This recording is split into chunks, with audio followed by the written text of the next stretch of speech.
Ay, kahapon hindi pa yun. Wala pa yun. Hindi, joke lang. Ano ba?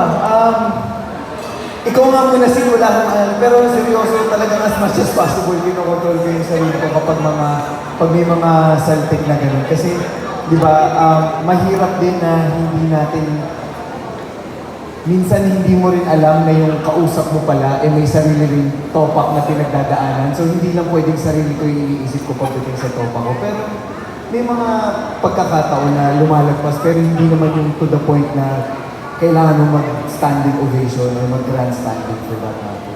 Sige, ikaw na. Ayaw mo. Me? To whoever has followed me, alam niyo siguro na ang isang buong buhay ko isang malaking katupakan.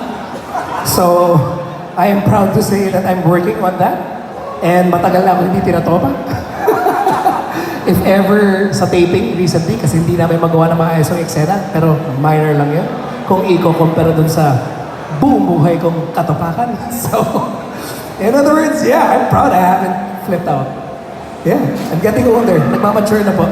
Getting older. Arjo! Ako hindi ko maalala kung kailan, but definitely alam ko, nagka-topak at meron tayo lahat topak. So definitely, I'll just add on to Enchong's statement a while ago na definitely I think kapag nagkaka-topak ako, I try to breathe in, exhale talaga. As in deeply walk out or walk away or try to avoid hearing or talking about it.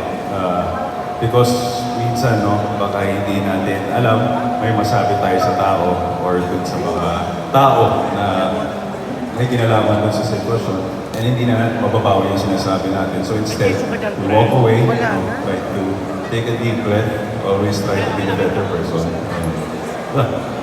Hingang malalim muna. Yes, definitely. Diba? Julia, ikaw naman, kailan?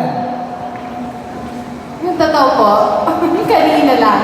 Hindi, gaya ng sabi ni Tita Ibiang, mababaw ang ano ko pag sa gutom. Plus, harsh ako sa sarili ko po eh. So kanina, papunta dito, syempre naka-mindset ako, kailangan ko mag-ayos.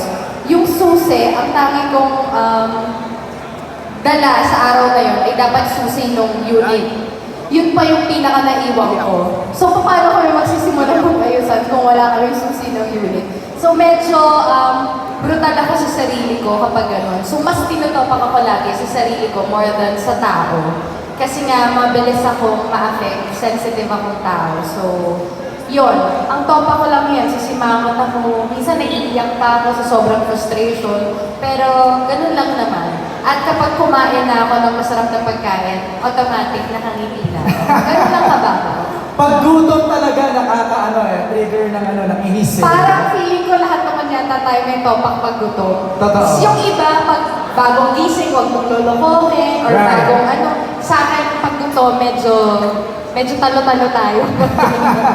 Thank you, Julia. Before I give the microphone to Kay Nagahar, Direk, you touched on this kanina dun sa The Making video, no? Pero gusto mo naman, nag-uusap kami kanina ni Glenn sa kanina Alan. True to life ba yung character ni Arjo? Meron bang specific na taong na hinunma? Actually, yung role ni Arjo, molded yan sa mga security guard na nakasalamuha ko sa shooting. Most especially, pag ang mga location ko, mga abandoned warehouse. Okay. Kasi ang dami ko mga locations eh. And palaging may caretaker na security guard. Okay. And then syempre, pag matagal na kami nag-shoot dun sa location na yon, you get along with that security guard. Day in, day out, kausap mo siya. And then ma-realize mo, may pamilya din siya, pero iniiwan niya sa probinsya. Until such time, ma-realize mo na dito, if you're in the service, like nag-retire ka na sa military, or na honorable discharge ka, you resort into, like, nagtatrabaho ka security guard, or personal na bodyguard, or personal na aide. And then, nagulat ako na ang mga security guard na nakakausap ko, most of them are soldiers, and hindi lang soldiers, but iba doon, mga scout rangers talaga. And they have their own horror stories na experience sa sarili nila. the horror of war, the horror of isolation, and the horror of being detached sa family mo na umabot sa point na mag-isa ka sa warehouse, araw-araw iniisip mo, haunted ka ng mga fears mo sa mga nangyayari sa'yo, na to the point na mag-trigger nga ang nasa mga panaginip mo sa mga demonyo mo, sa utak mo, pag hindi mo siya mamanage. So sabi ko, it's an interesting character. Kasi if you look at Hollywood, they have John Rambo. John Rambo created that. Di ba? Meron tayong ganun. And sabi ko, why not create something like this na milyon ng Pinoy at the same time, kwento ng Pinoy because we are known as a brave and courageous soldiers. And we have stories to tell. Most especially, we came from war. Ang dami nating gerang dinaanan. So that's where it all started. Wow! So, Alan, yun yung kinukwento natin kanina na yung role ni Arjo is a former soldier tapos naging security guard. Tama, Arjo? Ano yung pakiramdam portraying that role? Tricky, MJ. Kasi obviously, tulad nga na sinabi ko last time, I didn't want to represent anything badly. No? Ayoko maging OA. So definitely, pinag-aralan namin. And of course, dahil nakikita niyo naman yung passion ni Derek sa project na to. No, this project really came from his heart. And definitely with the guidance, watching videos, knowing all these stories coming from the military men, and we have Lieutenant Colonel Cesar with us on the set, who was teaching us, even Chong, how to properly stand up in the front line of war.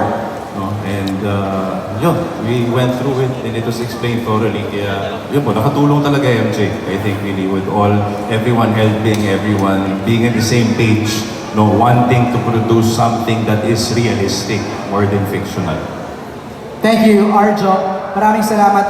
Just calling lang yung owners ng vehicle na Expander MHN 7680 and Subaru RON 517. Pausog lang daw po ng inyo